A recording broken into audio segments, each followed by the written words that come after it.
Hi friends, అందరికీ నమస్కారం. Welcome to sunburn studios.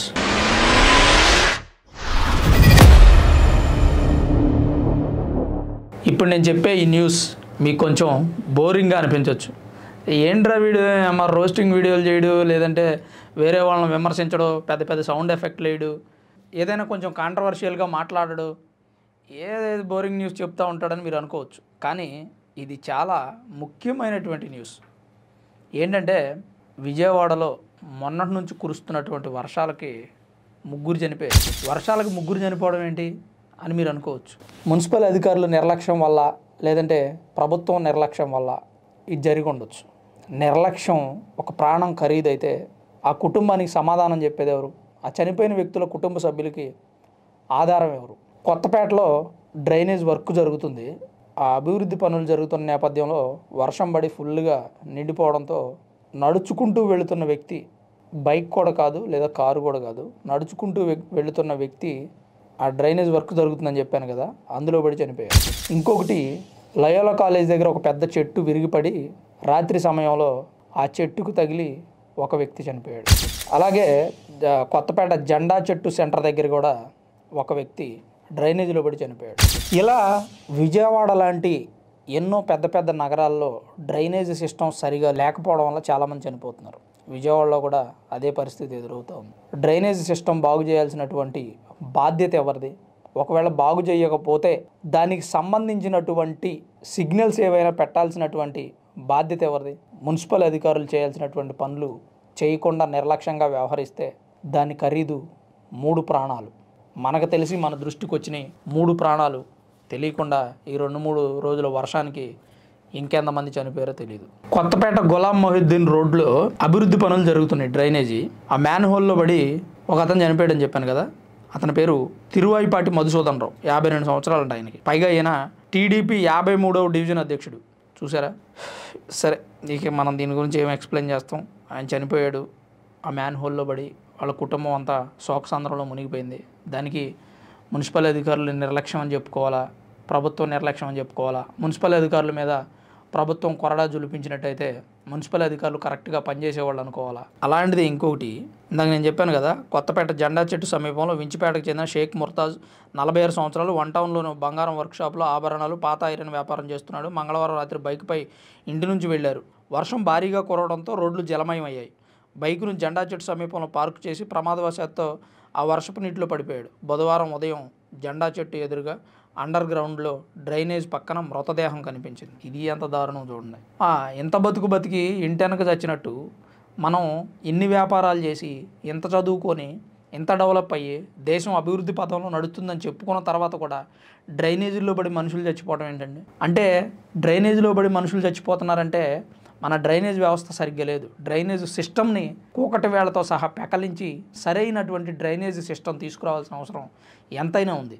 వర్షం కారణంగా మంగళవారం రాత్రి లయోలా కళాశాల ప్రధాన గేటు దగ్గర భారీ చెట్టు నేల కొరిగింది. రాత్రి సమయంలో చెట్టు కూలడం, అదే సమయంలో వర్షం కురుస్తుండడంతో అటుగా బైక్పై వెళుతున్న తుళ్ళూరు మహేష్ బాబు 36 సంవత్సరాలు చెట్టును ఢీకొట్టి అక్కడికక్కడే చనిపోయాడు. ఇది కూడా ఎంత దారుణమైన న్యూస్ ఒకసారి చూడండి. మనం ఇలాంటి న్యూస్ చూసినప్పుడు కొంచెం బాధ అనిపించింది. ఇందాక నేను చెప్పాను కదా, టీడీపీ 53వ డివిజన్ అధ్యక్షుడని మధుసూదన్ రావు గారు. ఆయన మ్యాన్ హోల్ వద్ద మట్టి దెబ్బ మీద అడుగేశారంట. ఆ మట్టి పిల్లలు విరిగి పడిపోవడంతో ఆయన కూడా జారి మ్యాన్ హోల్లో పడిపోయారు. స్థానికులు బయటకు తీసి పక్కనే ఉన్న ఇంటి మెట్లపై కూర్చోబెట్టారు. కొద్దిసేపటికి ఆయన మామూలు స్థితికి వచ్చారనుకున్నారు. స్థానికులు ఆసుపత్రికి తీసుకెళ్లే ప్రయత్నం చేయగా వద్దని ఇంటికి వెళ్లారు. రాత్రి ఆరోగ్యం బాగాలేదని కుటుంబ సభ్యులు చెప్పడంతో వారు గవర్నర్పేట ఆసుపత్రికి తీసుకెళ్లారు. వైద్యులు పరీక్షించి అప్పటికే మధుసూదన్ రావు చనిపోయాడని నిర్ధారించారు. ఊపిరితిత్తుల్లోకి ఎక్కువగా మురుగునీరు వెళ్లడంతో చనిపోయినట్టుగా డాక్టర్స్ తెలియజేశారు. ఈ 3 వార్తలు చూసిన తర్వాత నేను కామన్గా అందరిలాగానే రెగ్యులర్గా పేపర్లో వచ్చే వార్తలు, లేదంటే న్యూస్ ఛానల్లో వచ్చే వార్తలే కదా అనుకొని కొంతసేపు ఆలోచించా. అసలు మన వ్యూవర్స్కి, సబ్స్క్రైబర్స్కి ఇలాంటి ఒక విషయం చెప్పొచ్చా లేదా? చెబితే వాళ్ళు ఎలా రెస్పాండ్ అవుతారు? చెప్పడానికి మనకు అసలు ఇది వర్తబుల్లేనా అని అనుకున్నా. కానీ 3 చనిపోవడం అంటే సాధారణమైన విషయం కాదు. మనం అపరిచితుడి సినిమాలో చూసుంటాం. ఒక వ్యక్తి ఆ రకంగా మారడానికి కారణం వాళ్ళ ఫాదర్ చిన్నప్పుడు ఆ పాప చనిపోతే ఆ కింది స్థాయిలో ఉన్నటువంటి వర్కర్స్ ఎవరైతే ఉన్నారో వాళ్ళ మీద చర్యలు తీసుకోమని కోర్టుకి వెళ్తే కోర్టులో లాయర్ ఆపోజిట్లో ఉన్న లాయర్ ఒక మాట అంటాడు, ఇతను చెప్పేది వింటే ఆంధ్ర రాష్ట్రం మొత్తాన్ని అరెస్ట్ చేసి జైల్లో వేయమంటున్నారు అని ఎగతాళి చేస్తారు. కానీ ఆ రోజు ఆ కరెంటు వైరు వల్ల చనిపోయిన పాప, వాళ్ళ ఫ్యామిలీ, ఆ వ్యక్తి అపరిచితుడిగా మారడానికి కారణం ఆ అధికారుల యొక్క కింద స్థాయి నుంచి పై స్థాయి వరకు ఉన్న అధికారుల యొక్క నిర్లక్ష్యం కదా.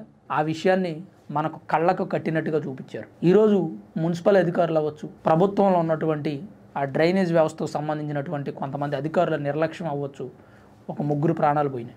బుడమేరు పొంగుతుంది, పొంగిపోతుంది, మునిగిపోద్ది అని టెన్షన్ పడాల్సిన అవసరం లేదు అని చెప్పి కలెక్టర్ గారు నిన్న ఒక వీడియో రిలీజ్ చేశారు.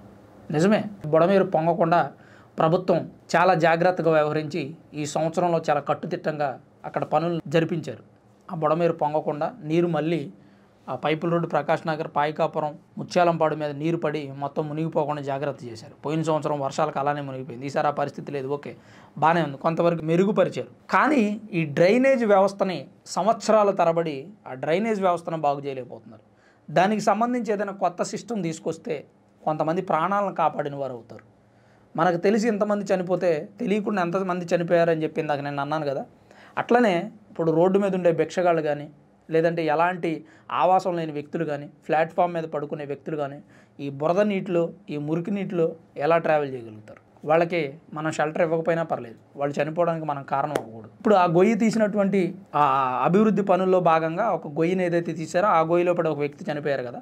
ఆ గొయ్యి తీసినటువంటి ఆ అధికారులు కానీ, ఆ వర్కర్స్ కానీ అక్కడ ఒక సింబాలిక్గా ఇక్కడ ఒక గొయ్యి ఉందని చెప్పి ఏదైనా జెండా పాతే ప్రయత్నం అన్న చేస్తే అంత పెద్ద ప్రమాదం జరిగేది కాదేమో. ముందుగానే ఆ రోడ్లో పెద్ద పెద్ద చెట్లు, లయోలా కాలేజ్ దగ్గర ఉన్నటువంటి పెద్ద పెద్ద చెట్లు ఉన్నాయి కాబట్టి వర్షం పడే అవకాశాలు ఉన్నాయి, చెట్లు విరిగిపడే అవకాశాలు ఉన్నాయి అనుకున్నప్పుడు ఆ రోడ్డును బ్లాక్ చేయాలి ఫస్టే.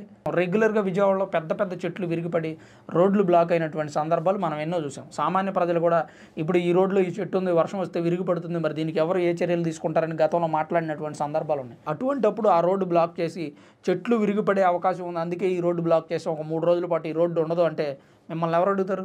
అది సేఫ్టీయే కదా. ముందు జాగ్రత్త చర్య తీసుకుంటే ప్రభుత్వం, సామాన్యులు ఎప్పుడు ఎవరైనా ప్రశ్నిస్తారా? అలానే డ్రైనేజీలు పొంగి పొరులుతాయి వర్షం వస్తే అన్న సంగతి ఈవేళ కాదు, ఎప్పటి నుంచో తెలుసు.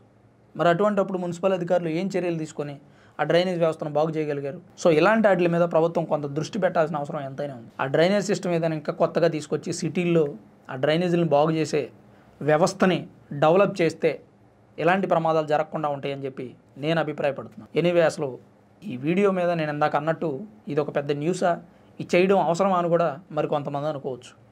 కానీ ప్రాణాలు పోవడం అంటే సాధారణమైన విషయం కాదు. చిన్నప్పటి నుంచి ఏదో సాధిద్దాం, చదువుదాం, ఉద్యోగం చేద్దాం, డబ్బు సంపాదిద్దాం, ఫ్యామిలీని మంచిగా చూసుకుందాం, సమాజంలో మంచి పేరు తెచ్చుకుందాం, రాజకీయ నాయకుడు అవుదాం, బిజినెస్ మ్యాన్ అవుదాం, సినిమా యాక్టర్ అవుదాం, యాంకర్ అవుదాం, హీరో అవుదాం అనుకుంటూ తిరుగుతున్న మనుషులు ఒక డ్రైనేజ్లో పడి చనిపోవడం అంటే ఒక చిన్న సాధారణమైన విషయం అయితే కాదు. ఆ డ్రైనేజ్ వ్యవస్థను బాగు చేయలేనటువంటి అధికారులు అసమర్థత అది. మీకు ఓట్లేసి గెలిపించుకున్నటువంటి ప్రజలు మీరు డ్రైనేజ్ వ్యవస్థ బాగు చేసినట్టయితే ఈరోజు మీకు ఓట్లేసిన ప్రజల ప్రాణాలు పోవు.